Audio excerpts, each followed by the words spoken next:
ओम श्री वाहिगुरु जी। गुरु नानक निकट बसे बनवारी, तिल नैना थाप जोत जग धारी। लैने पंथ धर्म का किया, अमरदास भल्ले को दिया। तिन रामदास सोढ़ी थिर थप्यो, हर का नाम अखे नित्य अप्यो। अप्यो हर नाम अखे निद चौं जुग।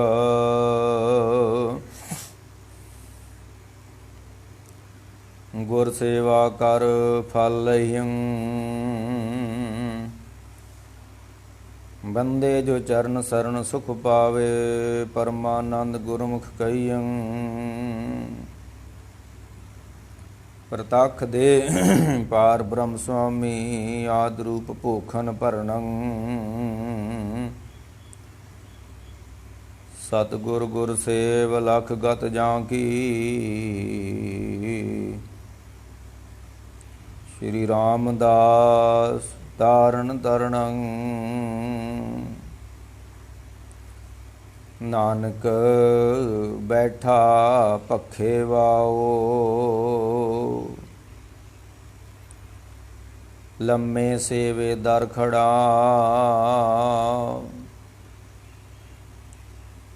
प्रिय तो जान महंजा साओ। जोई साईं मुख खड़ा, बेशुमार अथा गंत अतुले। ज्यों बुलाओ त्यों नानक दास बोले। ज्यों बुलावें त्यों बोला स्वामी, कुदरत कौन हमारी। साध संग नानक जस गायो, जो प्रभ की अत प्यारी। वाहिगुरु जी का खालसा, वाहिगुरु जी की फतेह। गुरु प्यारी गुरु सवारी साध संगत जीओ,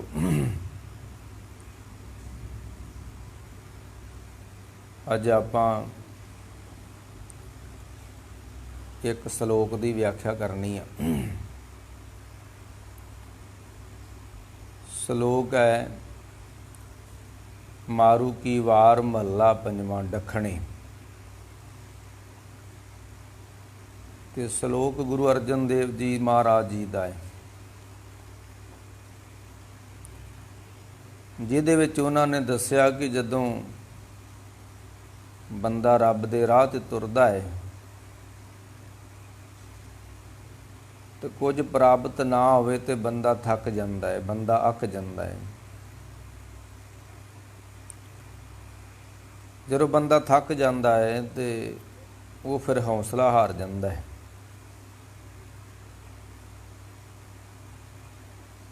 फिर वो रब दा राह ही छड्ड दिंदा भी ये तां बड़ा लम्मा समा हो गया बंदगी करदिआं नूं ते मिलिआ तो कख नहीं है।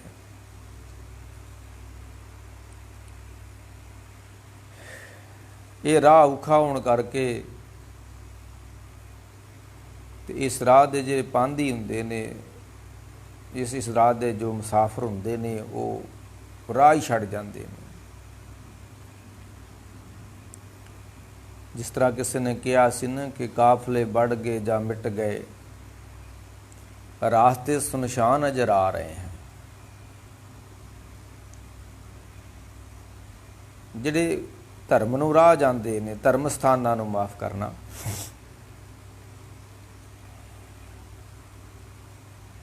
उन्हां राह ते बड़ी भीड़ है, बड़ी भीड़ है। ते जिहड़ा गुरुओं पीरां ने रब दा राह दस्सिया उत्ते कोई चलदा ही नहीं है, वो राह ही खाली पिया। रास्ते सुनशान नजर आ रहे हैं। ਤੇ ਗੁਰੂ ਅਰਜਨ ਦੇਵ ਜੀ ਦਾ, ਮਹਾਰਾਜ ਜੀ ਦਾ ਇਹ ਸ਼ਲੋਕ ਹੈ। ਬਾਬੇ ਫਰੀਦ ਨੇ ਵੀ ਆਖਿਆ ਵੀ ਤਨ ਤਪਾਏ ਤੰਦੂਰ ਜਿਉ ਬਾਲਨ ਹੱਡ ਬਲਨ, ਪੈਰੀ ਥੱਕਾਂ ਸਿਰ ਜੁਲਾਂ। ਜੁਲਾਂ ਕਹਿੰਦੇ ਨੇ ਤੁਰਨ ਨੂੰ, ਜਿਹਨੂੰ ਕਹਿੰਦੇ ਜੋ ਗੁਰ ਦੱਸੇ ਵਾਟ ਮਰੀਦਾਂ ਜੋਲੀਏ। ਜੁਲਾਂ ਜੋਲੀਏ ਅਰਥ ਇੱਕ ਹੀ ਰਹਿਣਾ ਹੈ। ਜਿਸ ਤਰ੍ਹਾਂ ਗੁਰੂ ਕਾ ਵਾਕ ਆਉਂਦਾ ਹੈ ਕਿ ਰਾਹ ਦਸਾਈ ਨਾ ਜੁਲਾਂ, ਆਖਾਂ ਅੰਬੜੀ ਆਸ। ਮੈਂ ਰਾਹ ਤਾਂ ਪੁੱਛ ਲਿਆ ਹੈ, ਤੇ ਰਾਹ ਬੜੇ ਦੱਸਣ ਵਾਲੇ ਬੈਠੇ ਨੇ ਧਰਤੀ ਉੱਤੇ, ਤੇ ਜਿਹੜੇ ਰਾਹ ਪਏ ਦੱਸਦੇ ਆ ਨਾ, ਉਹਨਾਂ ਵਿੱਚ ਬਹੁਤ ਸਾਰੇ ਨੇ ਜਿਹੜੇ ਉਸ ਉਹ ਰਾਹ ਦਾ ਤੇ ਉਹਨਾਂ ਨੂੰ ਪਤਾ ਮੰਜ਼ਿਲ ਤੇ ਨਹੀਂ ਗਏ। ਕਿਸੇ ਕੋਲੋਂ ਸੁਣ ਲਿਆ ਕਿ ਰੱਬ ਨੂੰ ਰਾਹ ਕਿਹੜਾ ਜਾਂਦਾ ਹੈ, ਕਿਸੇ ਧਰਮ ਗ੍ਰੰਥ ਕਿਸੇ ਕਿਤਾਬ ਵਿੱਚੋਂ ਪੜ੍ਹ ਲਿਆ ਕਿ ਰੱਬ ਦਾ ਰਾਹ ਕਿਹੜਾ, ਤੇ ਇਸ ਤਰ੍ਹਾਂ ਕਰਕੇ ਤੇ ਉਹਨਾਂ ਲੋਕਾਂ ਨੇ ਆਪਣਾ ਧੰਦਾ ਤੋਰ ਲਿਆ। ਕਿਸੇ ਨੇ ਕਿਹਾ ਵੀ ਆਓ ਆਪਾਂ ਸਹਿਜ ਘਰ ਚੱਲੀਏ, ਤੇ ਸਹਿਜ ਘਰ ਇੱਦਾਂ ਦਾ ਹੁੰਦਾ ਹੈ। ਹੁਣ ਇਹ ਸਹਿਜ ਘਰ ਦੀ ਵਿਆਖਿਆ ਤੇ ਬਾਣੀ ਨੇ ਕੀਤੀ ਹੋਈ ਹੈ, ਤੇ ਇੱਥੋਂ ਲੋਕਾਂ ਨੇ ਵੇਖ ਲਿਆ ਵੀ ਸਹਿਜ ਘਰ ਕੀ ਹੈ। ਜਿਸ ਤਰ੍ਹਾਂ ਅੱਜ ਕੱਲ੍ਹ ਦੇ ਅੰਨੇ ਗੁਰੂ, ਉਹ ਗੁਰੂ ਕਾ ਜਿਹੜੇ ਅੱਜ ਕੱਲ੍ਹ ਦੇਹਧਾਰੀ ਗੁਰੂ ਬੈਠੇ ਨੇ ਪੰਜਾਬ ਦੀ ਧਰਤੀ ਦੇ, ਜਿਹਨੂੰ ਗੁਰੂ ਡੰਬ ਅਸੀਂ ਕਹਿੰਦੇ ਹਾਂ, ਉਹਨਾਂ ਨੇ ਗੁਰੂ ਗ੍ਰੰਥ ਸਾਹਿਬ ਦਾ ਇੱਕ ਸ਼ਬਦ ਲੈ ਲੈਣਾ ਤੇ ਉਹਦੀ ਵਿਆਖਿਆ ਕਰਕੇ ਤੇ ਲੋਕਾਂ ਨੂੰ ਭਰਮਾ ਕੇ ਤੇ ਆਪਣੇ ਮਗਰ ਲਾ ਲੈਣਾ। ਤੇ ਮੈਂ ਤਾਂ ਕਹਿੰਦਾ ਜੇ ਤੁਸੀਂ ਗੁਰੂ ਹੋ ਤੇ ਗੁਰੂ ਨੂੰ ਕਿਸੇ ਗ੍ਰੰਥ ਦੀ ਲੋੜ ਨਹੀਂ ਪੈਂਦੀ। ਗੁਰੂ ਤਾਂ ਖੁਦ ਗ੍ਰੰਥ ਲਿਖਦਾ ਹੈ, ਤੇ ਤੁਸੀਂ ਪੋਥੀ ਰੱਖ ਕੇ ਗ੍ਰੰਥ ਸਾਹਿਬ ਜੀ ਨੂੰ ਰੱਖ ਕੇ ਲਾਗੇ ਤੇ ਉਹਦੀ ਵਿਆਖਿਆ ਕਰਕੇ ਤੇ ਗੁਰੂ ਆਪ ਬਣ ਬਹਿੰਦੇ ਹੋ। ਮਾਰ ਕਹਿੰਦਾ ਗੁਰੂ ਜਿੰਨਾ ਕਾ ਅੰਧਲਾ ਸਿੱਖ ਵੀ ਅੰਧੇ ਕਰਮ ਕਰੇਨ। ਉਹ ਭਾਣੇ ਚੱਲਣੇ ਆਪਣੇ ਨਿਤ ਝੂਠੋ ਝੂਠ ਬਲੇਨ, ਕੂੜ ਕਸੱਤ ਕਮਾਮ ਦੇ ਪਰ ਨਿੰਦਾ ਸਦਾ ਕਰੇਨ।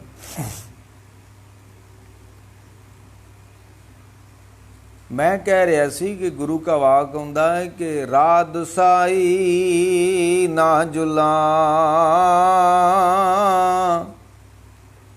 ਹੁਣ ਮੈਂ ਇੱਥੋਂ ਬੋਰਡ 'ਤੇ ਲਿਖਿਆ ਪੜ੍ਹ ਲਿਆ ਵੀ ਅੰਮ੍ਰਿਤਸਰ ਤੋਂ ਹੇਮਕੁੰਟ 1000 ਕਿਲੋਮੀਟਰ ਹੈ, ਤੇ ਪੜ੍ਹਨਾ ਮੈਂ ਹੇਮਕੁੰਟ ਥੋੜ੍ਹਾ ਚੱਲ ਗਿਆ, ਤੇ ਰਾਹ ਦੀ ਜਾਣਕਾਰੀ ਵੀ ਪ੍ਰਾਪਤ ਕਰ ਲਈ ਵੀ ਰਿਸ਼ੀਕੇਸ਼ ਤੋਂ ਪਹਾੜੀ ਇਲਾਕਾ ਸ਼ੁਰੂ ਹੋ ਜਾਣਾ ਹੈ। 200-250 ਕਿਲੋਮੀਟਰ ਪਹਾੜੀ ਇਲਾਕਾ ਹੈ, ਫਿਰ 20 ਕਿਲੋਮੀਟਰ ਮੈਨੂੰ ਪੈਦਲ ਤੁਰਨਾ ਪੈਣਾ। ਮੈਂ ਪੜ੍ਹ ਲਿਆ, ਤੇ ਪੜ੍ਹਨ ਦੇ ਨਾਲ ਮੈਂ ਹੇਮਕੁੰਟ ਸਾਹਿਬ ਕੋਈ ਪਹੁੰਚ ਗਿਆ। ਇੱਕ ਨੇ ਪੜ੍ਹਿਆ ਨਹੀਂ, ਉਹਨੇ ਸੁਣਿਆ ਵੀ ਹੇਮਕੁੰਟ ਹੈਗਾ ਮਾੜਾ ਜਿਹਾ ਕਿਤੇ, ਉਹਨੇ ਚੱਕਿਆ ਬੈਗ ਤੇ ਤੁਰ ਪਿਆ, ਉਹ ਪਹੁੰਚ ਗਿਆ। ਇੱਕ ਘਰ ਬੈਠਾ ਕਿਤਾਬਾਂ ਹੀ ਪੜ੍ਹੀ ਜਾਂਦਾ ਹੈ।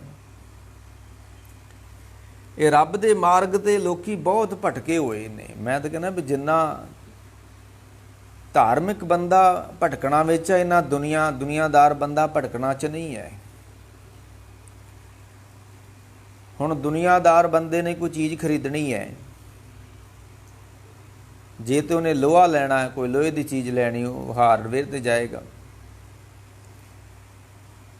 ਜੇ ਉਹਨੇ ਕੋਈ ਗਹਿਣਾ ਖਰੀਦਣਾ ਹੈ, ਉਹ ਸੁਨਿਆਰ ਕੋ ਜਾਏਗਾ।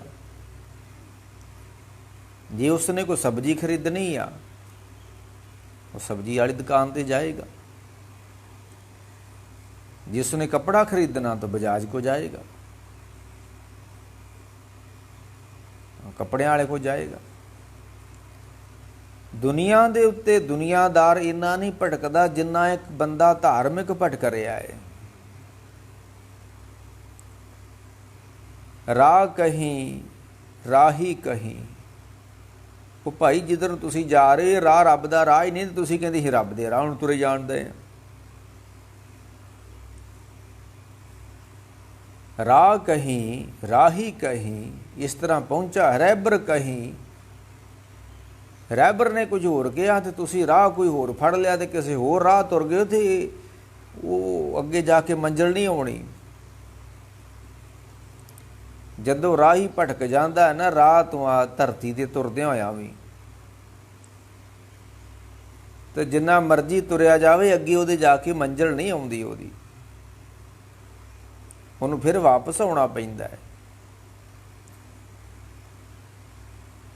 ਤੇ ਜਿੰਨੀ ਦੁਨੀਆ ਧਰਮ ਦੇ ਅੰਦਰ ਭਟਕ ਰਹੀ ਹੈ, ਜਿੰਨੀ ਧਾਰਮਿਕ ਦੁਨੀਆ 'ਚ ਧੋਖੇ ਧੜੀ ਆ, ਕਿਤੇ ਨਹੀਂ ਹੈ। ਦੇਹਧਾਰੀ ਗੁਰੂ ਕੀ ਕਹਿ ਰਹੇ ਨੇ ਕਿ ਜਦੋਂ ਤੁਸੀਂ ਮਰੋਗੇ ਤੇ ਅਸੀਂ ਤੁਹਾਨੂੰ ਲੈਣ ਆਉਣਾ ਵਾ। ਵੱਡੇ ਮਹਾਰਾਜ ਜੀ ਲੈਣ ਆਉਂਦੇ ਨੇ। ਰਾਧਾ ਸੁਆਮੀ ਮਾਤੀ ਇਸੇ ਤੇ ਖੜਾ ਹੋਇਆ, ਹੋਰ ਕੀ ਉਹਨਾਂ ਕੋਲ ਕੁਛ ਵੀ ਨਹੀਂਗਾ। ਰਾਧਾ ਸੁਆਮੀ ਮਾਤੀ ਇਹੋ ਕਹਿ ਰਿਹਾ ਨਾ ਉਹਨਾਂ ਦੇ ਗੁਰੂ ਜਿੰਨੇ ਨੇ ਵੀ ਤੁਸੀਂ ਜਦੋਂ ਤੁਹਾਡੀ ਮੌਤ ਹੋਣੀ ਆ, ਜਦੋਂ ਤੁਹਾਡਾ ਅੰਤ ਹੋਣਾ ਹੈ, ਤੇ ਮਹਾਰਾਜ ਨੇ ਲੈਣ ਆਉਣਾ। ਅੱਜ ਕੱਲ੍ਹ ਸਵਾਲ ਵੀ ਉਹ ਪਏ ਕਰਦੇ ਨੇ ਕਿ ਗੁਰੂ ਮਹਾਰਾਜ ਜੀ ਸਾਨੂੰ ਲੈਣ ਆਓਗੇ। ਇੱਕ ਬੀਬੀ ਕਹਿ ਰਹੀ ਗੁਰੂ ਮਹਾਰਾਜ ਜੀ ਜਿੱਦਾਂ ਹੁਣ ਆਪਾਂ ਇੱਥੇ ਬੈਠੇ ਹਾਂ, ਤੇ ਜਦੋਂ ਆਪਾਂ ਸਰੀਰ ਛੱਡ ਕੇ ਜਾਵਾਂਗੇ ਨਾਮੀ ਦੇਸ਼ ਵਿੱਚ ਇੱਦਾਂ ਹੀ ਬਵਾਂਗੇ।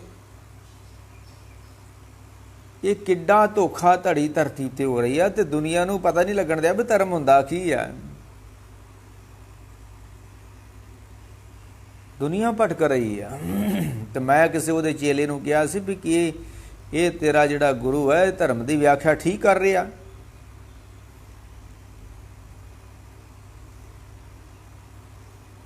ਪਤਾ ਤਾਂ ਹੈ ਵੀ ਉਹਨੂੰ ਠੀਕ ਨਹੀਂ ਕਰ ਰਿਹਾ, ਪਰ ਕਬੂਲਣ ਨੂੰ ਤਿਆਰ ਨਹੀਂ ਹੈ, ਕਬੂਲਣ ਨੂੰ ਤਿਆਰ ਨਹੀਂ ਹੈ।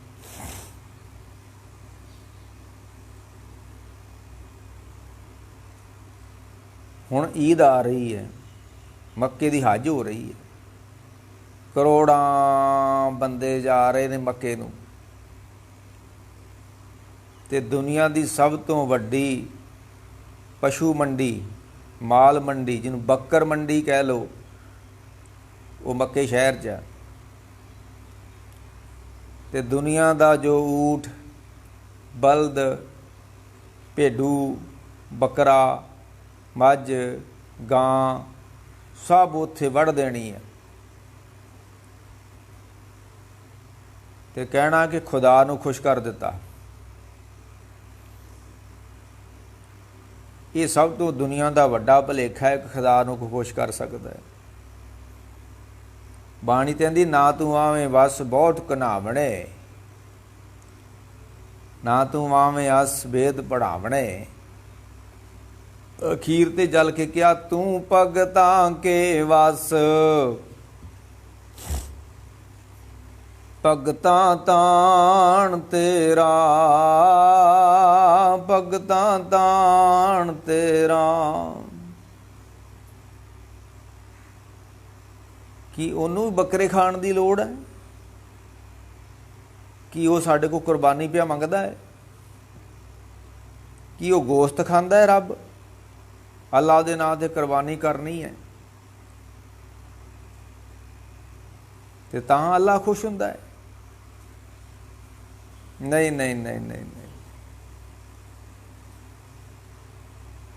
ਅੰਦਰੋਂ ਬੰਦਾ ਭਟਕਿਆ ਪਿਆ ਧਰਮ ਦੇ ਰਾਹ ਉੱਤੇ, ਤੇ ਸਾਰੀ ਗੱਲ ਨੂੰ ਗੁਰੂ ਗੋਬਿੰਦ ਸਿੰਘ ਮਹਾਰਾਜ ਕਹਿੰਦੇ ਨੇ ਕੂਰ ਕਿਰਿਆ ਉਰਜਿਓ ਸਭ ਹੀ ਜਗ,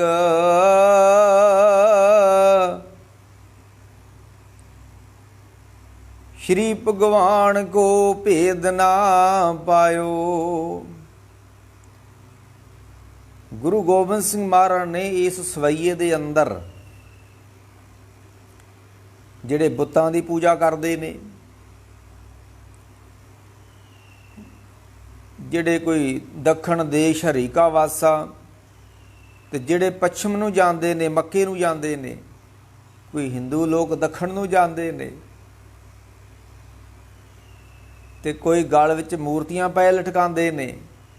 ਤੇ ਸੱਚੇ ਪਾਤਸ਼ਾਹ ਨੇ ਆਖਿਆ ਇਹ ਸਾਰੇ ਭਟਕੇ ਹੋਏ ਨੇ।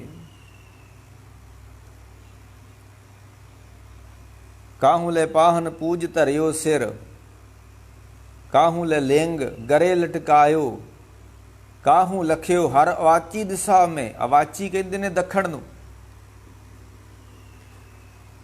ਤੇ ਦੱਖਣ ਵਿੱਚ ਜਗਨਨਾਥ ਦਾ ਮੰਦਿਰ ਹੈ, ਸੋਮਨਾਥ ਹੈ, ਤੇ ਹਰੀ ਦੱਖਣ ਵਿੱਚ ਰਹਿੰਦਾ ਹੈ।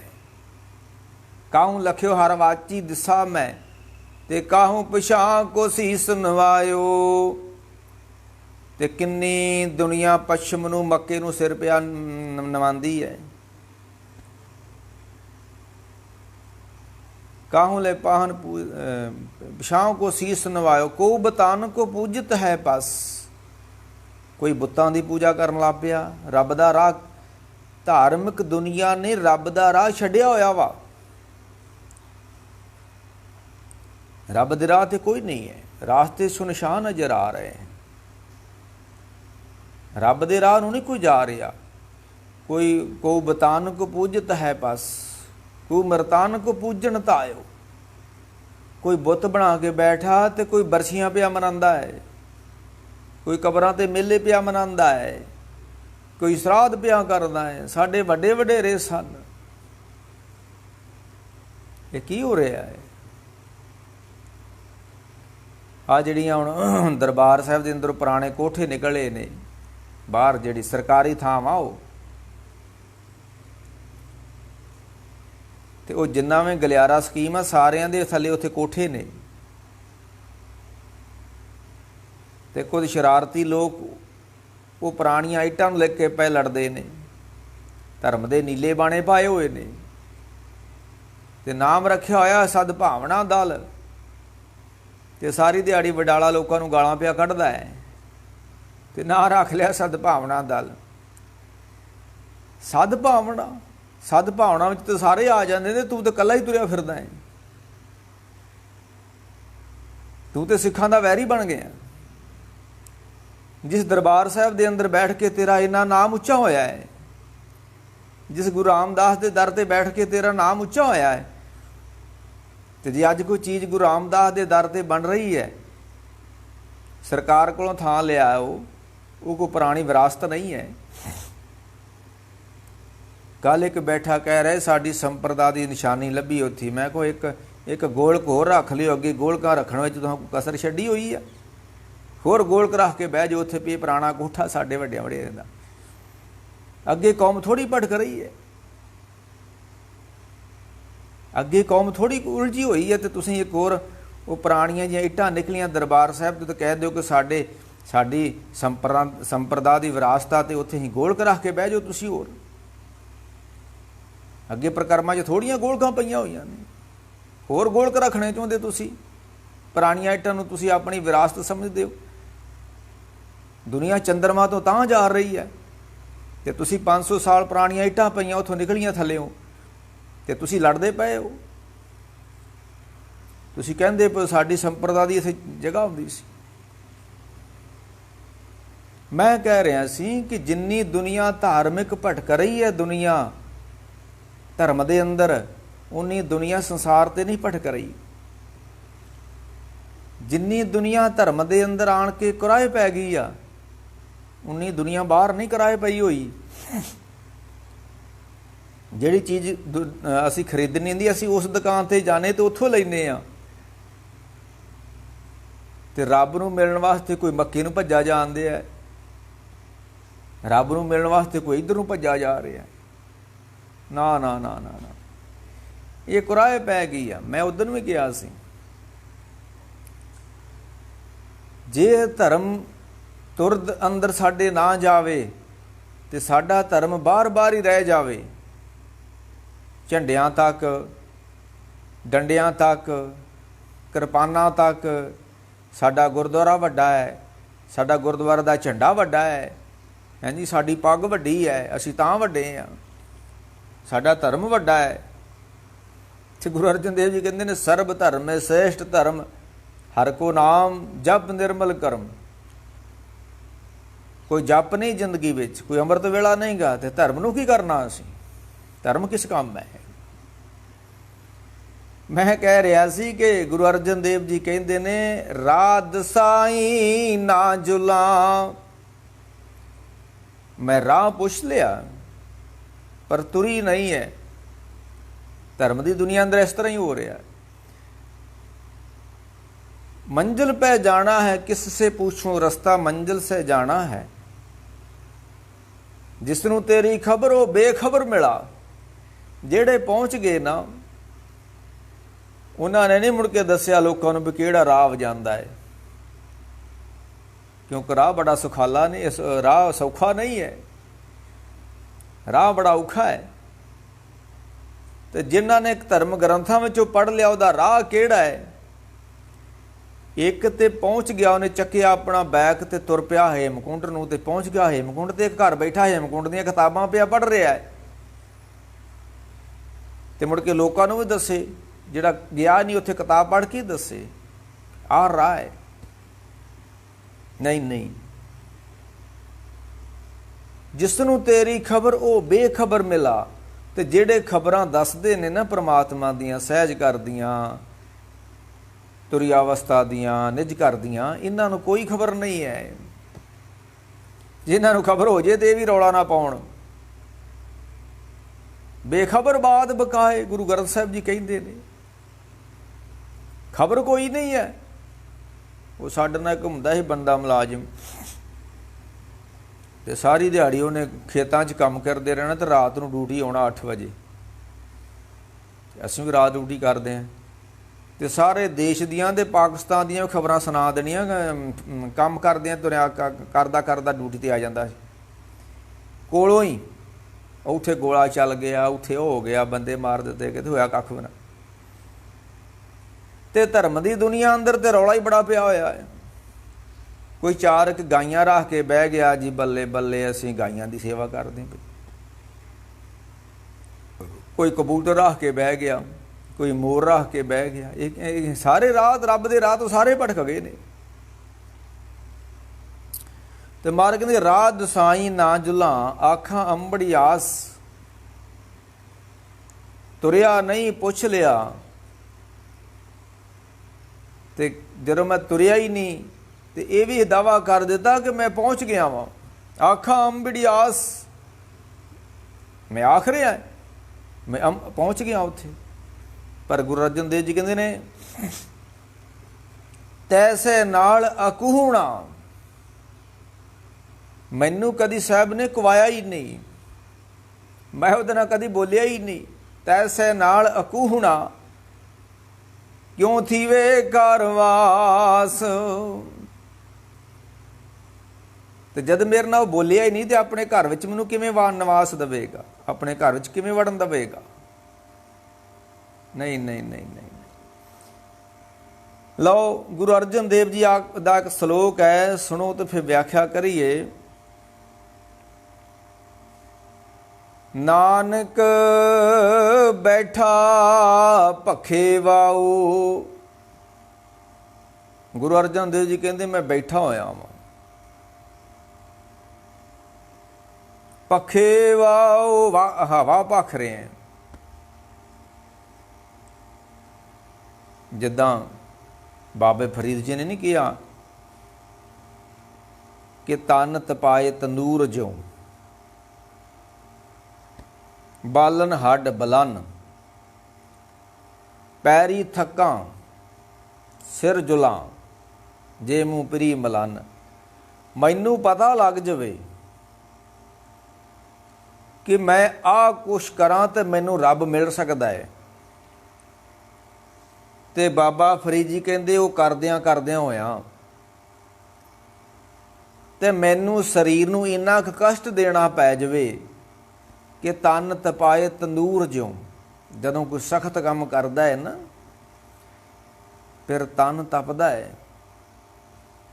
वेलड़ा ने तो रोटी पानी खाधी तो एसी अगे बह गए, वेलड़ा का नहीं तपदा। ये काम करन वालियां दा शरीर तपदा है। जिहड़ी ਹੱਡ ਜਿਹਨੂੰ ਕਹਿੰਦੇ ਹੱਡ ਭੰਨਵੀਂ ਮਿਹਨਤ ਕਰਦੇ ਨੇ, ਉਹਨਾਂ ਦਾ ਜ਼ਿਕਰ ਕੀਤਾ ਬਾਬੇ ਫਰੀਦ ਜੀ ਨੇ।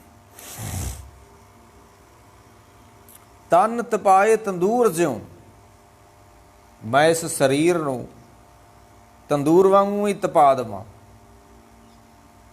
ਉਹਦੇ ਰਾਹ 'ਤੇ ਚੱਲਦਿਆਂ ਹੋਇਆਂ, ਉਹਦਾ ਕੰਮ ਕਰਦਿਆਂ ਹੋਇਆਂ ਮੈਨੂੰ ਸਰੀਰ ਨੂੰ ਇੰਨਾ ਕਸ਼ਟ ਵੀ ਦੇਣਾ ਪੈ ਜਾਵੇ। ਬਾਲਨ ਹੱਡ ਬਲਨ, ਤੇ ਜਿਹੜੇ ਮੇਰੇ ਹੱਡ ਨੇ ਇਹ ਬਾਲਣ ਵਾਂਗੂ ਬਲਣ, ਇਹਨਾਂ ਸਰੀਰ ਗਰਮ ਹੋ ਜੇ, ਇੰਨੀ ਮਿਹਨਤ ਮੈਨੂੰ ਕਰਨੀ ਪੈ ਜੇ ਰੱਬ ਦੇ ਰਾਹ 'ਤੇ ਪੈਰੀ ਥਕਾਂ, ਕਈ ਵਾਰੀ ਤੁਰਦਿਆਂ ਤੁਰਦਿਆਂ ਪੈਰ ਥੱਕ ਜਾਂਦੇ ਨੇ, ਪੈਰ ਸੁੱਜ ਜਾਂਦੇ ਨੇ, ਛਾਲੇ ਪੈ ਜਾਂਦੇ ਨੇ। ਤੇ ਬਾਬਾ ਫਰੀਦ ਜੀ ਕਹਿੰਦੇ ਕੋਈ ਗੱਲ ਨਹੀਂ, ਪੈਰ ਥੱਕ ਜਾਣਗੇ। ਪੈਰੀ ਥਕਾਂ ਸਿਰ ਜੁਲਾਂ, ਉਹ ਜੁਲਾਂ ਜੋਲੀਏ, ਰਾਹ ਦਸਾਈ ਨਾ ਜੁਲਾਂ, ਜੁਲਾਂ ਮੈਨੇ ਤੁਰਨਾ। ਅਗਰ ਮੇਰਾ ਪੈਰ ਥੱਕ ਜਾਣ ਤੇ ਪੈਰੀ ਥੱਕਾਂ ਸਿਰ ਜੁਲਾਂ, ਜੇ ਮੂੰਹ ਪਰੀ ਮਲਨ, ਜੇ ਕਿਤੇ ਫਿਰ ਮੈਨੂੰ ਪਤਾ ਲੱਗ ਜੇ ਵੀ ਇੱਥੇ ਜਾ ਕੇ ਰੱਬ ਮਿਲ ਸਕਦਾ ਹੈ, ਤੂੰ ਆ ਸਖਤ ਮਿਹਨਤ ਕਰ ਦੇ, ਤੈਨੂੰ ਰੱਬ ਮਿਲ ਸਕਦਾ ਹੈ ਫਰੀਦਾ। ਤੇ ਫਰੀਦ ਕਹਿੰਦਾ ਮੈਂ ਕਰਨ ਨੂੰ ਤਿਆਰ ਬੈਠਾ ਹੋਇਆ ਹੈ, ਮੈਨੂੰ ਉਹਦੀ ਸਿੱਖ ਵਾ, ਮੈਨੂੰ ਉਹਦੀ ਪਿਆਸ ਹੈ। ਤੇ ਜਦੋਂ ਅੰਦਰ ਕਿਸੇ ਚੀਜ਼ ਦੀ ਪਿਆਸ ਪੈਦਾ ਹੋਵੇ ਤੇ ਫਿਰ ਬੰਦਾ ਕੁਰਬਾਨੀ ਕਰਨ ਨੂੰ ਤਿਆਰ ਹੋ ਜਾਂਦਾ ਹੈ। ਤੇ ਗੁਰੂ ਅਮਰਦਾਸ ਕਹਿੰਦੇ ਨਾ ਬਾਬਾ, ਫਿਰ ਗੁਰੂ ਨਾਨਕ ਸਾਹਿਬ ਕਹਿੰਦੇ ਨਾ ਫਰੀਦਾ, ਇੱਦਾਂ ਨਹੀਂ। ਤਨ ਨਾ ਤਪਾਏ ਤੰਦੂਰ ਜਿਉਂ, ਕਿਉਂ ਇੰਨਾ ਕਸ਼ਟ ਦੇਣਾ ਸਰੀਰ ਨੂੰ, ਕਿਉਂ ਦੇਣਾ ਸਰੀਰ ਨੂੰ ਕਸ਼ਟ। ਤਨ ਨਾ ਤਪਾਏ ਤੰਦੂਰ ਜਿਉਂ, ਬਾਲਨ ਹੱਡ ਨਾ ਬਾਲ, ਸਿਰ ਪੈਰੀ ਕਿਆ ਫੇੜਿਆ। ਬਾਬਾ ਤੇਰੇ ਸਿਰ ਨੇ, ਤੇਰੇ ਪੈਰਾਂ ਨੇ ਕੀ ਗੁਨਾਹ ਕਰ ਦਿੱਤਾ, ਤੂੰ ਇੰਨਾ ਕਸ਼ਟ ਵਿੱਚ ਪਾਉਣ ਲੱਗਾ ਇਹਨਾਂ ਨੂੰ। ਅੰਦਰ ਪਿਰੀ ਨਿਹਾਲ, ਰੱਬ ਤਾਂ ਅੰਦਰ ਬੈਠਾ ਹੈ ਤੇ ਲੋਕੀ ਬਾਹਰ ਨੂੰ ਭੱਜੇ ਜਾਂਦੇ ਨੇ। ਕਰੋੜਾਂ ਦੁਨੀਆ ਇਸ ਵੇਲੇ ਅੱਜ ਹੁਣ ਮੱਕੇ ਨੂੰ ਤੁਰੀ ਜਾ ਰਹੀ ਹੈ, ਤੇ ਗੁਰੂ ਨਾਨਕ ਸਾਹਿਬ ਕਹਿੰਦੇ ਲੋਕੋ ਰੱਬ ਦਾ ਘਰ ਨਹੀਂ ਹੈ ਉਹ।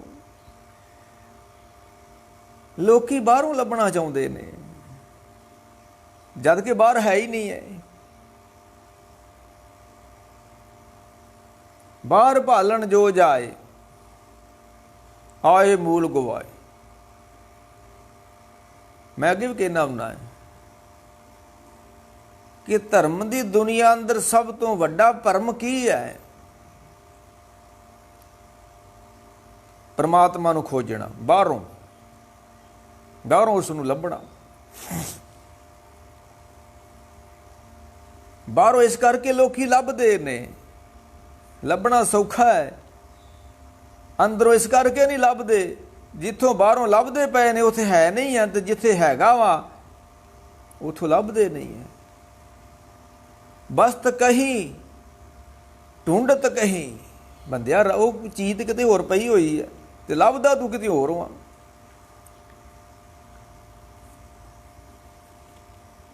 ਬਸਤ ਕਹੀਂ ਢੂੰਡਤ ਕਹੀਂ, ਕਿ ਬਿਦ ਆਵੇ ਹਾਥ। ਜਦ ਚੀਜ਼ ਮੇਰੀ ਬਾਹਰ ਪਈ ਹੋਈ ਤੇ ਮੈਂ ਕਮਰੇ 'ਚ ਲੱਭਾਂ, ਜੇ ਕਮਰੇ 'ਚ ਪਈ ਹੋਈ ਚੀਜ਼ ਨੂੰ ਮੈਂ ਬਾਹਰੋਂ ਲੱਭਾਂ ਕਿੱਥੋਂ ਲੱਭ ਜੂਗੀ। ਬਸਤ ਕਹੀਂ ਢੂੰਡਤ ਕਹੀਂ, ਕਿ ਬਿਦ ਆਵੇ ਹਾਥ। ਕਉ ਕਬੀਰ ਤਬ ਪਾਈਏ ਜਬ ਭੇਦੀ ਲੀਜੇ ਸਾਥ।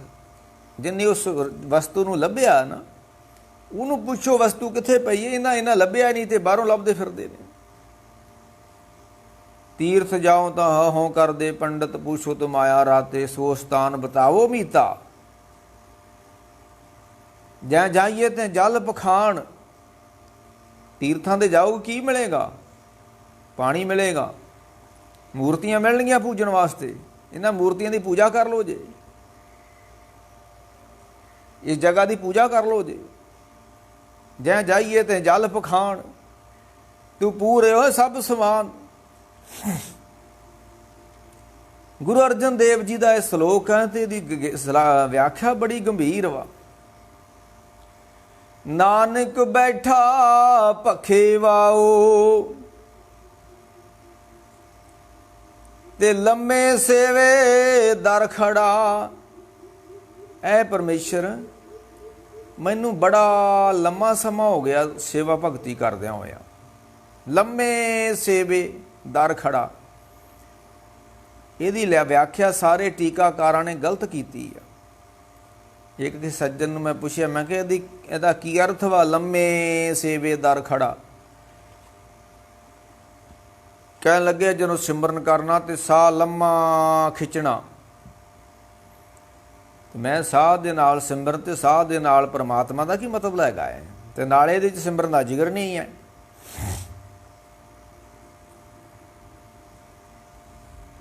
ਕੋਈ ਸਾਹਿਬ ਸਿੰਘ ਨੇ ਜਿਹੜਾ ਟੀਕਾ ਕੀਤਾ ਉਹਦੇ 'ਚ ਲਿਖਿਆ ਪਿਆ ਹੈ ਲੰਮੇ ਸੇਵੇ ਦਰ ਖੜਾ ਪੱਖੇ ਵਾਓ। ਮੈਂ ਤੇਰੀ ਸੋਭਾ ਸੁਣ ਰਿਹਾ, ਸੋਭਾ ਲਿਖਾ ਰਿਹਾ। ਨਹੀਂ, ਇਹ ਵੀ ਅਰਥ ਨਹੀਂ ਹੈ। ਲੰਮੇ ਸੇਵੇ ਦਰ ਖੜਾ, ਐ ਪਰਮੇਸ਼ਰ ਮੈਨੂੰ ਬਹੁਤ ਲੰਮਾ ਸਮਾਂ ਹੋ ਗਿਆ ਹੈ ਤੇਰੇ ਦਰ ਤੇ ਖਲੋਤਿਆਂ ਹੋਇਆਂ ਨੂੰ, ਤੇਰਾ ਕੁੰਡਾ ਖੜਕਾਉਂਦਿਆਂ ਨੂੰ, ਤੇ ਤੂੰ ਬੂਹਾ ਖੋਲ੍ਹਿਆ ਨਹੀਂ ਹੈ। ਬੜਾ ਲੰਮਾ ਸਮਾਂ ਹੋ ਗਿਆ। ਜਿਹਨੂੰ ਗੁਰੂ ਨੇ ਚਿਰ ਚਿਰ ਚਿਰ ਪਿਆ ਹਰ ਦਰਸ਼ਨੋਂ ਦਿਖਾ। ਬਹੁਤ ਚਿਰ ਹੋ ਗਿਆ ਹੈ, ਬਹੁਤ ਚਿਰ ਹੋ ਗਿਆ ਹੈ, ਮੈਂ ਅੱਕ ਗਿਆ ਹੈ, ਮੈਂ ਥੱਕ ਗਿਆ ਹੈ। ਜਿੱਦਾਂ ਗੁਰੂ ਅਰਜਨ ਦੇਵ ਭਾਈ ਨਰਾਸੀ ਬਹੁਤ ਦਿਨ ਲਾਗੇ, ਮੈਂ ਨਿਰਾਸ਼ ਹੋ ਗਿਆ। ਮੈਂ ਤਾਂ ਸੋਚਿਆ ਸੀ ਵੀ ਥੋੜ੍ਹੇ ਕੁ ਦਿਨ ਜਪ ਤਪ ਕਰਾਂਗੇ ਤੇ ਪਰਮੇਸ਼ਰ ਨੂੰ ਪਾ ਲਾਂਗੇ, ਤੇ ਮੈਨੂੰ ਤਾਂ ਜਪ ਤਪ ਕਰਦਿਆਂ ਨੂੰ ਬੜਾ ਸਮਾਂ ਹੋ ਗਿਆ ਤੇ ਉਹ ਤਾਂ ਮਿਲਿਆ ਨਹੀਂ ਹੈ। ਸੁਣ ਗੱਲਾਂ ਆਕਾਸ ਕੀ ਕੀਟਾਂ ਆਈ ਰੀਸ। ਰੀਸ ਕਰਨ ਬਹਿ ਜਾਂਦੇ ਨੇ ਸੰਤਾਂ ਮਹਾਂਪੁਰਖਾਂ ਦੀ, ਪਰ ਉਹਨਾਂ ਨੂੰ ਨਹੀਂ ਪਤਾ ਕਿ ਸੰਤਾਂ ਮਹਾਂਪੁਰਖਾਂ ਨੂੰ ਕਿੰਨਾ ਲੰਮਾ ਸਮਾਂ ਲੱਗਾ ਤੇ ਕਿੰਨੀਆਂ ਕਿੰਨੀਆਂ ਸਖਤ ਕਰੜੀਆਂ ਘਾਲੀਆਂ ਉਹਨਾਂ ਨੇ, ਤਾਂ ਕੋਈ ਪ੍ਰਾਪਤੀ ਹੋਈ ਹੈ। ਤੇ ਗੁਰੂ ਅਰਜਨ ਦੇਵ ਜੀ ਕਹਿੰਦੇ ਲੰਮੇ ਸੇਵੇ ਦਰ ਖੜਾ,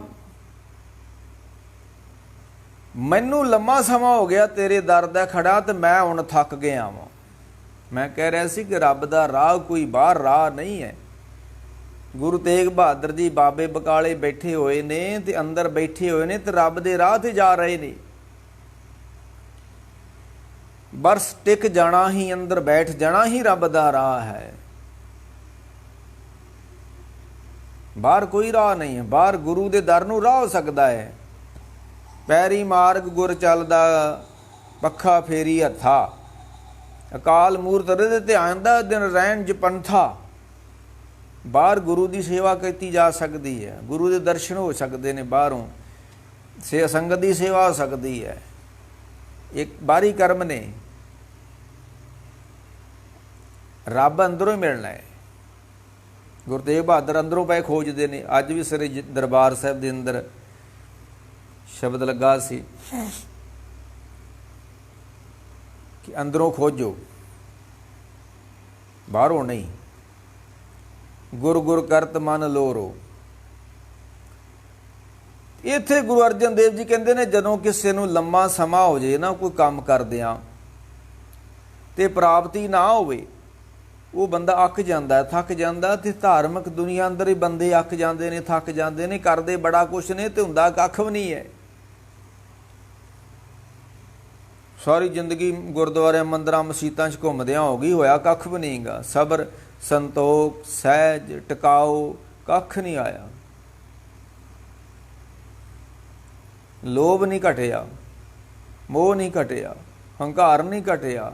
ਮੈਂ ਅੱਗੇ ਵੀ ਸਵੇਰੇ ਕਹਿ ਰਿਹਾ ਸੀ ਕਿ ਜਿਸ ਤਰ੍ਹਾਂ ਸਾਡੀ ਬਾਹਰੀ ਫਸਲਾਂ ਨੂੰ ਕੀੜੇ ਲੱਗ ਜਾਂਦੇ ਹਨ, ਮੁੜ ਕੇ ਦਵਾਈ ਦਾ ਛਿੜਕਾਅ ਕਰਦੇ ਆ, ਕੀੜੇ ਮਰ ਜਾਂਦੇ ਨੇ। ਸਾਡੇ ਚਿੱਤ ਦੇ ਅੰਦਰ ਕ੍ਰੋਧ ਦਾ ਕੀੜਾ ਹੈ, ਸਾਡੇ ਅੰਦਰ ਕਾਮ ਦਾ ਕੀੜਾ ਹੈ।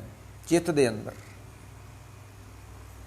ਚਿੱਤ ਦੇ ਅੰਦਰ ਚੰਚਲਤਾ ਹੀ ਹੈ, ਚਿੱਤ ਦੇ ਅੰਦਰ ਹੰਕਾਰ ਹੈ, ਚਿੱਤ ਦੇ ਅੰਦਰ ਮੋਹ ਦਾ ਕੀੜਾ ਹੈ, ਚਿੱਤ ਦੇ ਅੰਦਰ ਤ੍ਰਿਸ਼ਨਾ ਦਾ ਕੀੜਾ ਹੈ। ਬੜੇ ਕੀੜੇ ਲੱਗੇ ਹੋਏ ਨੇ ਚਿੱਤ ਨੂੰ। ਤੇ ਜਦੋਂ ਕੀੜਿਆਂ ਨੂੰ ਫਸਲ ਨੂੰ ਕੀੜੇ ਲੱਗ ਜਾਣ ਫਿਰ ਫੁੱਲ ਨਹੀਂ ਲੱਗਦੇ, ਫਲ ਨਹੀਂ ਲੱਗਦੇ। ਤਾਂ ਤੇ ਅੱਜ ਕਿਸੇ ਕੋ ਸਬਰ ਨਹੀਂ, ਸੰਤੋਖ ਨਹੀਂ, ਸਹਿਜ ਨਹੀਂ, ਟਿਕਾਊ ਨਹੀਂ, ਆਨੰਦ ਨਹੀਂ, ਰਸ ਨਹੀਂ। ਮੈਂ ਤਾਂ ਕੱਲ੍ਹ ਵੀ ਵੀਡੀਓ ਦੇਖ ਰਿਹਾ ਸੀ ਕਿ ਲੋਕੀ ਕੋਈ ਉੱਧਰ ਨਹਿਰ ਵਾ ਪਟਿਆਲੇ ਵਾਲੇ ਪਾਸੇ ਕਿ ਬਠਿੰਡੇ ਵਾਲੇ ਪਾਸੇ, ਲੋਕੀ ਉੱਥੇ ਨਹਿਰ 'ਤੇ ਜਾਂਦੇ ਨੇ, ਪੁਲ ਤੋਂ ਠਾਂ ਲਾ ਕੇ ਕਾਰ ਰੋਕ ਦਿੰਦੇ ਨੇ ਅਤੇ ਨਹਿਰ 'ਚ ਛਾਲ ਮਾਰ ਕੇ ਮਰ ਜਾਂਦੇ ਨੇ, ਕਾਰਾਂ ਖਲੋਤੀਆਂ ਉੱਥੇ। ਉੱਥੇ ਪੁਲਿਸ ਨੂੰ ਪਹਿਰਾ ਲਾਉਣਾ ਪੈ ਗਿਆ ਵੀ ਇੱਥੇ ਕੋਈ ਨਹਿਰ 'ਚ ਮਰੇ ਨਾ। ਇੰਨੀ ਦੁਨੀਆ ਪਰੇਸ਼ਾਨ, ਇੰਨੀ ਦੁਨੀਆ ਦੁਖੀ ਹੋ ਗਈ ਧਨ ਪਦਾਰਥ ਇਕੱਠਾ ਕਰਦਿਆਂ ਹੋਇਆ ਵੀ। ਗੁਰੂ ਅਰਜਨ ਦੇਵ ਜੀ ਦਾ ਸਲੋਕ ਹੈ ਕਿ ਲੰਮੇ ਸੇਵੇ ਦਰ ਖੜਾ, ਮੈਨੂੰ ਲੰਮਾ ਸਮਾਂ ਹੋ ਗਿਆ, ਮੈਂ ਅੱਕ ਗਿਆ ਤੇ ਮੈਂ ਥੱਕ ਗਿਆ, ਤੇ ਹੁਣ ਕੀ ਕਰ ਰਹੇ ਹੋ ਤੁਸੀਂ? ਨਾਨਕ ਬੈਠਾ ਪੱਖੇ ਵਾਓ, ਮੈਂ ਬਹਿ ਗਿਆ। ਤੇ ਪੁਰਾਣੇ ਸਮੇਂ ਜਦੋਂ ਬੰਦਾ ਕੋਈ ਗਰਮੀ 'ਚ ਕੰਮ ਕਰਦਾ ਸੀ ਨਾ, ਸਖਤ ਕੰਮ, ਤੇ ਬਹੁਤ ਗਰਮੀ ਲੱਗਦੀ, ਤੇ ਫਿਰ ਕਹਿੰਦੇ ਆਓ ਥੋੜ੍ਹੀ ਜਿਹੀ ਹਵਾ ਭੱਖ ਲਈਏ। ਕਿ ਪੁਰਾਣੇ ਬਜ਼ੁਰਗ ਸ਼ਬਦ ਵਰਤਦੇ ਹੁੰਦੇ, ਥੋੜ੍ਹੀ ਜਿਹੀ ਹਵਾ ਭੱਖ ਲਈਏ, ਥੋੜ੍ਹੇ ਜਿਹੇ ਤਾਜ਼ਾ ਹੋ ਲਈਏ, ਥੋੜ੍ਹੀ ਜਿਹੀ ਹਵਾ ਲੈ ਲਈਏ, ਥੋੜ੍ਹੀ ਹਵਾ ਭੱਖ ਲਈਏ, ਥੋੜ੍ਹਾ ਸਾਹ ਲੈ ਲਈਏ। ਤੇ ਭੱਖ ਸ਼ਬਦ ਤੋਂ ਹੀ ਇਹ ਪੱਖਾ ਸ਼ਬਦ ਆਇਆ, ਜਿਹੜਾ ਪੱਖਾ ਚੱਲਣ ਦੇ ਆ ਨਾ ਹੁਣ, ਇਹ ਭੱਖ ਤੋਂ ਹੀ ਆਇਆ ਹੈ। ਗੁਰੂ ਅਰਜਨ ਦੇਵ ਕਹਿੰਦੇ ਮੈਂ ਬੈਠ ਗਿਆ ਰੁੱਖ ਦੇ ਥੱਲੇ, ਨਾਨਕ ਬੈਠਾ, ਮੈਂ ਬੈਠਾ ਹੋਇਆ ਰੁੱਖ ਦੇ ਥੱਲੇ। ਪੱਖੇ ਵਾਓ, ਮੈਂ ਹਵਾ ਭੱਖ ਰਿਹਾ ਹੈ। ਗੁਰੂ ਅਰਜਨ ਦੇਵ ਜੀ ਕਹਿੰਦੇ ਮੈਂ ਰੁੱਖ ਥੱਲੇ ਬੈਠਾ ਹੋਇਆ ਵਾਂ, ਨਾਨਕ ਬੈਠਾ ਪੱਖੇ ਵਾਓ, ਮੈਂ ਹਵਾ ਭੱਖ ਰਿਹਾ ਰੁੱਖ ਥੱਲੇ। ਕਿਉਂ? ਮੈਂ ਥੱਕ ਗਿਆ, ਮੈਂ ਉਹਦੇ ਮਾਰਗ 'ਤੇ ਚੱਲਦਿਆਂ ਹੋਇਆ ਥੱਕ ਗਿਆ, ਅੱਕ ਗਿਆ, ਤੇ ਮੈਂ ਥੱਕ ਕੇ ਬਹਿ ਗਿਆ। ਲੰਮੇ ਸੇਵੇ ਦਰ ਖੜਾ, ਮੈਨੂੰ ਬਹੁਤ ਲੰਮਾ ਸਮਾਂ ਹੋ ਗਿਆ ਸੇਵਾ ਕਰਦਿਆਂ ਨੂੰ। ਹਾਲਾਂਕਿ ਗੁਰੂ ਅਰਜਨ ਦੇਵ ਦੀ ਅਵਸਥਾ ਨਹੀਂ ਹੈ, ਉਹ ਸਾਡੀ ਅਵਸਥਾ ਦਾ ਬਿਆਨ ਕਰਦੇ ਨੇ, ਸਾਡੀ ਅਵਸਥਾ ਨੂੰ ਬਿਆਨ ਪੈ ਕਰਦੇ ਨੇ। ਕਿਉਂਕਿ ਜਗਿਆਸੂ ਦੇ ਜਿਹੜੇ ਵਹਿਮ ਭਰਮ ਨੇ ਉਹ ਕਿਵੇਂ ਦੂਰ ਹੋਣੇ ਨੇ, ਉਹ ਗੁਰੂਆਂ ਨੇ ਆਪੇ ਸਵਾਲ ਕਰਕੇ ਆਪੇ ਜਵਾਬ ਦਿੱਤੇ ਨੇ ਗੁਰਬਾਣੀ ਦੇ ਅੰਦਰ। ਕੋਈ ਜਗਿਆਸੂ ਕੱਚੇ ਹੁੰਦੇ ਨੇ, ਕੋਈ ਪੱਕੇ ਹੁੰਦੇ ਨੇ, ਕੋਈ ਪਹੁੰਚੇ ਹੋਏ ਹੁੰਦੇ ਨੇ, ਕੋਈ ਰਾਹ 'ਚ ਹੁੰਦੇ ਨੇ, ਕਈ ਕਿਸਮ ਦੇ ਜਗਿਆਸੂ ਹੁੰਦੇ ਨੇ। ਕੋਈ ਕਰਮਕਾਂਡੀ ਜਗਿਆਸੂ ਹੁੰਦੇ ਨੇ, ਉਹਨਾਂ ਦੇ ਬਾਰੇ ਕਿਹਾ ਕਿ ਪਾਠ ਪੜਿਓ ਔਰ ਵੇਦ ਵਿਚਾਰਿਓ, ਨਿਵਲ ਭਿਅੰਗਮ ਸਾਧੇ, ਪੰਜ ਜਨਾਂ ਕੋ ਸੰਗ ਨਾ ਛੁੱਟ ਗਏ, ਅਧ ਕਾਹੂ ਬੁੱਧ ਬਾਧੇ, ਪਿਆਰੇ ਇਨ ਬਿਦ ਮਿਲਣ ਨਾ ਜਾਈ, ਮੈਂ ਕੀਏ ਕਰਮ ਅਨੇਕਾਂ। ਹਾਲਾਂਕਿ ਗੁਰੂ ਅਰਜਨ ਦੇਵ ਨੇ ਕੋਈ ਕਰਮ ਕੀਤਾ ਨਹੀਂ ਹੈ। ਤੈਂ ਜਨਮਤ ਗੁਰਮਤ ਬ੍ਰਹਮ ਪਛਾਣਿਓ, ਤੇ ਜੰਮਦਿਆਂ ਰੱਬ ਨਾਲ ਜੁੜ ਗਏ, ਰੱਬ ਨੂੰ ਪਛਾਣ ਲਿਆ। ਤੇ ਜਿਹੜਾ ਜੋ ਜਾਣਸ ਬਰਮਨ ਕਰਮੰ ਸਾ ਫੋਕਟ ਨਿਸ਼ਚੋ ਕਰਮੰ, ਉਹਦੇ ਵਾਸਤੇ ਦੁਨੀਆ ਦੇ ਸਾਰੇ ਕਰਮ ਫੋਕਟ, ਜਿਹੜਾ ਬ੍ਰਹਮ ਨੂੰ ਪਛਾਣ ਗਿਆ। ਮੈਂ ਉਦੋਂ ਐਤਵਾਰ ਵੀ ਕਿਹਾ ਸੀ, ਕਈ ਕਹਿੰਦੇ ਸੰਤਾਂ ਨੂੰ ਮਿਲਣ ਗਏ ਤੇ ਸੰਤ ਨਾਮ ਜਪਣ ਦਾ ਇਹ, ਉਹ ਮੈਂ ਸੰਤਾਂ ਨੂੰ ਨਾਮ ਜਪਣ ਦੀ ਨਹੀਂ ਲੋੜ ਹੁੰਦੀ। ਸੰਤਾਂ ਦੇ ਸਾਹਮਣੇ ਉਹ ਨਾਮੀ ਸਾਹਮਣੇ ਬੈਠਾ ਹੁੰਦਾ, ਉਹਨਾਂ ਨੂੰ ਕੀ ਲੋੜ ਪੈ ਗਈ ਨਾਮ ਜਪਣ ਦੀ? ਸੰਤ ਬਣਨ ਵਾਸਤੇ ਨਾਮ ਦੀ ਲੋੜ ਹੈ, ਸੰਤ ਬਣਨ ਵਾਸਤੇ ਨਾਮ ਜਪਣ ਦੀ ਲੋੜ ਹੈ। ਜੇ ਸੰਤ ਹੋ ਗਿਆ ਤਾਂ ਫਿਰ ਥੋੜਾ ਕੋਈ ਲੋੜ ਹੋਆ ਕੋਈ। ਦੱਦਾ ਆਖੇ ਦੂਰ ਬੜੀ ਮੰਜ਼ਲ ਫਕੀਰਾਂ ਵਾਲੀ, ਲੋਕਾਂ ਨੂੰ ਕੀ ਪਤਾ ਫਕਰ ਕਿੱਥੇ ਬਰਾਜਦੇ, ਸੁਨ ਸਮਾਧ ਲੱਗੀ ਨਾਲ ਪਰਮਾਤਮਾ ਦੇ, ਲੋਕਾਂ ਨੂੰ ਕੀ ਪਤਾ ਫਕਰ ਸੁੱਤੇ ਆ ਕੇ ਜਾਗਦੇ। ਮੈਂ ਕੱਲ ਇੱਕ ਪੋਸਟ ਵੀ ਪਾਈ ਸੀ, ਅਜੇ ਤੱਕ ਕਿਸੇ ਨੇ ਉਸਦਾ ਜਵਾਬ ਨਹੀਂ ਦਿੱਤਾ। ਪੋਸਟ ਸੀ ਕਿ ਜ਼ਾਲਮ ਅਰ ਸੰਤ ਦੋਵੇਂ ਸੁੱਤੇ ਚੰਗੇ, ਜ਼ਾਲਮ ਵੀ ਸੁੱਤਾ ਰਵੇ ਤੇ ਸੰਤ ਵੀ ਸੁੱਤਾ ਰਵੇ। ਤੇ ਕਿਸੇ ਨੇ ਜਵਾਬ ਨਹੀਂ ਦਿੱਤਾ। ਮੈਂ ਕਿਹਾ ਜਵਾਬ, ਇਹਦਾ ਅਰਥ ਦੱਸੋ, ਜ਼ਾਲਮ ਅਤੇ ਸੰਤ ਦੋਵੇਂ ਸੁੱਤੇ ਚੰਗੇ, ਇਹਦਾ ਕੀ ਅਰਥ ਹੈ? ਕਿਸੇ ਨੇ ਨਹੀਂ ਦੱਸਿਆ। ਚਲੋ ਮੈਂ ਹੁਣ ਦੱਸ ਦਿੰਦਾ, ਸਾਹਮਣੇ ਮੇਰੇ ਗੱਲ ਆ ਗਈ। ਜ਼ਾਲਮ ਸੁੱਤਾ ਰਵੇ ਤੇ ਜ਼ੁਲਮ ਸੁੱਤਾ ਰਹਿੰਦਾ ਹੈ। ਕਹਾਣੀ ਹੈ ਕਿ ਸ਼ੇਖ ਸਾਦੀ ਤੁਰੇ ਜਾ ਰਹੇ ਸੀ ਤੇ ਰਾਹ ਵਿੱਚ ਕੋਈ ਜ਼ਾਲਮ ਬੰਦਾ ਸੁੱਤਾ ਪਿਆ ਰੁੱਖ ਦੇ ਥੱਲੇ। ਸ਼ੇਖ ਸਾਦੀ ਨੇ ਆਖਿਆ, ਖੁਦਾਵੰਦ ये ਜ਼ਾਲਮ ਸੁੱਤਾ रवे। अगर ਜ਼ਾਲਮ ਸੁੱਤਾ रहा तो जुल्म सुता रहेगा। फिर शेख सादी थोड़ा जिहा अगे चल जाते, फिर कहते ना खुदावंत ये सुता नहीं, ये सदा वास्ते सौ जे, धरती तो खत्म ही हो जाए ताकि जुल्म खत्म हो जाए। ਜ਼ਾਲਮ सुता रवे तो जुल्म सुता रहिंदा है, तो फिर संत क्यों सुता रवे? संत, मैं क्या ਜ਼ਾਲਮ सुता रवे तो जुल्म सुता रहिंदा है। अगर संत वा तो संत सौ जे तो वह ध्यान जुड़ जाता है रब दे नाल। इहदा जिक्र गुरु नानक साहब ने किया, सुपने आया पी गया, असीं सौ गए सी तो मिलन हो गया। आओ सुभागी नींदड़िए मत सौ देखा सोए। कहते जागदियां तो नहीं दिखदा, तो किते नींद आ जाए तो तां कि उहनूं वेख लईए, उहनूं वेख लईए, सुत्तियां वेख लईए। ये संत वेखते ने सुत्तियां, दुनियादार नहीं। सुपने उभी पई गयो की ना अंचला, सुंदर पुरख बराचत पेख मन बंचला। गुरु अर्जन देव जी कहते ਅਸੀਂ ਸੁੱਤੇ ਪਏ ਸਾਂ, ਉਹਦਾ ਦਰਸ਼ਨ ਹੋ ਗਿਆ, ਸੁੱਤਿਆਂ ਨੂੰ ਦਰਸ਼ਨ ਹੋ ਗਿਆ ਉਹਦਾ। ਸੁੱਤਿਆਂ 100 ਡਿੱਠ ਹਾਂ ਸੁਪਨੇ ਹੀ ਤੇ ਖੰਨੀਏ। ਗੁਰੂ ਅਰਜਨ ਦੇਵ ਕਹਿੰਦੇ ਮੈਨੂੰ ਜਦੋਂ ਦਰਸ਼ਨ ਹੋਇਆ ਰੱਬ ਦਾ, ਸੁੱਤਿਆਂ ਦਰਸ਼ਨ ਹੋਇਆ ਹੈ। ਸੁੱਤਿਆਂ 100 ਡਿੱਠ ਤੇ ਸੁਪਨੇ ਹੀ ਹੋ ਖੰਨੀਏ। ਉਸ ਨੀਂਦ ਤੋਂ ਤੇ ਉਸ ਸੁਪਨੇ ਤੋਂ ਬਲਹਾਰ ਜਾਣੇ ਜਿਹਦੇ ਵਿੱਚ ਰੱਬ ਦਾ ਮਿਲਣ ਹੋ ਜਾਵੇ। क्योंकि शरीर सौ जाता, सुरत नहीं सुती। जिहदी सुरत ना सोवे उहदी रब नाल जुड़ जाती सुरत। इस करके संत भी सुता ही चंगा ते ਜ਼ਾਲਮ भी सुता चंगा।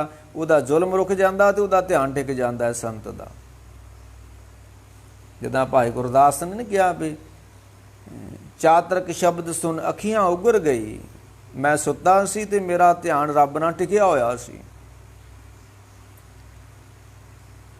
ਹੁਣ तो साडा पाठ पूजा च भी नहीं ध्यान टिकदा। जिहदा पाठ पूजा च नहीं ध्यान टिकदा ਉਹਦਾ ਸੁੱਤਿਆਂ ध्यान किवें टिकेगा? चातरक शब्द सुन अखियां उगर गई।